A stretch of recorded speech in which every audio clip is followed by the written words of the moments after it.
All right, everybody. I wanted to review the new Peter Jackson documentary on World War One for the 100th anniversary. It's called "They Shall Not Grow Old." It is probably one of the most unique documentaries out there right now. And what I mean by that is this: um, the Imperial War Museum approached Sir Jackson on some date back in 2014. They wanted him to use footage that they had available to memorialize, honor those that had lost their lives and those who had served during the First World War. And without giving too much away, Peter Jackson went ahead and he wrestled with what he was going to do. He had to use the footage in a unique way, and I believe that this documentary succeeded. Now, what makes this different is it's not historical in the sense of we are going to learn more about a particular battle or a particular regiment or a particular group. What he wanted to do and what he succeeded in doing was basically telling the story from 1914 to 1918. What he did was he took um, footage that was given to him, restored most of it beautifully, got it so the quick jerkiness of the camera was not visible. Um, it looks, in some cases, because of the colorization that they used, it looks almost like he could have gone out there and filmed some of it today. Um, they slowed it down as he talks. If you went and you stay for through the credits, there's like about a 20 about a 20 to 25-minute documentary afterwards on the making of it. And what they do is they show you how he describes how like the old cameras were these crank cameras, and so depending on how fast or slow the person was cranking the camera, you had the movement of the people. So they went to work. They got it so that the walking, everything looked more natural, like we have today. Um, they restored the color. They used uniforms that were available to them, many of them in Peter Jackson's own personal collection. They used the uniform colors to colorize the uniforms. But the main point of this story was in this documentary was they had, I believe it was 600 hours of footage, and I forget how many hours of audio with many men who had served during the First World War. And they were able to basically cut this down. I think he said like they ended up cutting it down to like and it's 30 hours of footage that was beautifully restored, and something like 6 hours of audio. And they basically edited it down to about an hour and a half, an hour and 40 minutes worth. What you do get in this is a very interesting perspective from 1914 to 1918, from the beginning of the war, of England's involvement in the war, to its end. And along the way, you see this, you hear this.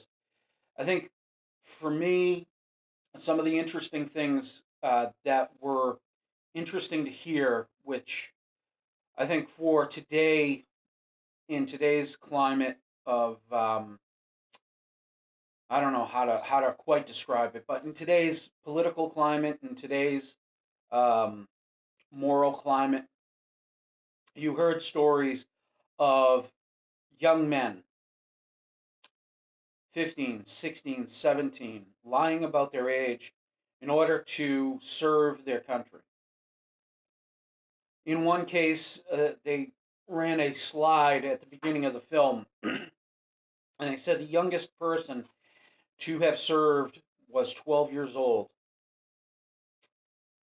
I think that says a lot for today, for many today in our country.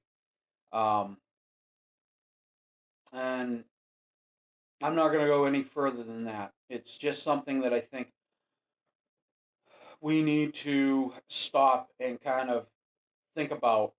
And I think those who are younger, who think they know it all, need to kind of go back and look at history and see what their forefathers and foremothers were willing and able to do.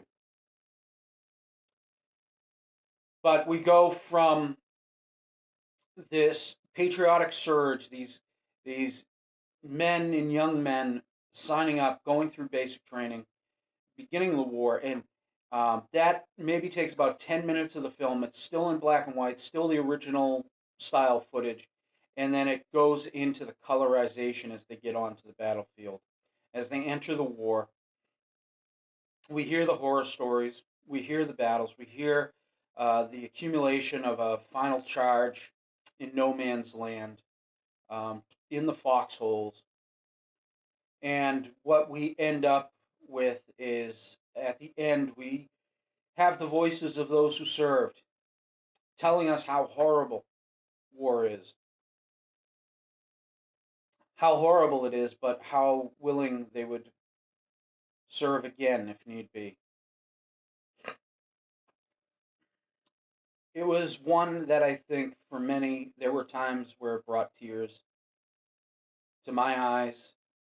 There were things in there that made you gasp. There were things in there that made you laugh. There was a few scenes where just the way that they did it, it wasn't this full on drama, drawn out thing.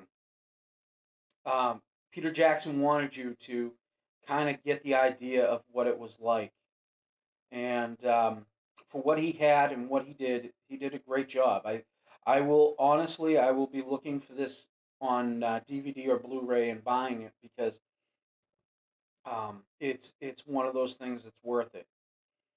If I were to give it a rating, I would say definitely it's an 8, 9, 10. It's somewhere in there. I can't really give it, but it's very high in my opinion of what there is. So if you get a chance to see this now, um, it had come out originally for Veterans Day last year, 2018. It had a run December 27th of last year. It was sold out, so they did it again for last night, January 21st. Last night, I would say there was about 40 to 50 people in the theater to see it. It was definitely something that is an event. Fathom Events is the one doing it, so look it up on their website. It's definitely something worth seeing. There were 3D showings. We saw a 2D showing, and it was still something that I was just fully engaged in. In fact, I needed to go to the bathroom for maybe the last 45 minutes of the film, and then also the documentary on the making of it, and I didn't get up. I just was glued to my seat watching this thing, hearing the voices of the veterans telling their stories, telling us what they went through. It was definitely something that you need to see. If you have a chance, see They Shall Not Grow Old. You will not regret it. It is something unique, something interesting, something awesome. Have a good day.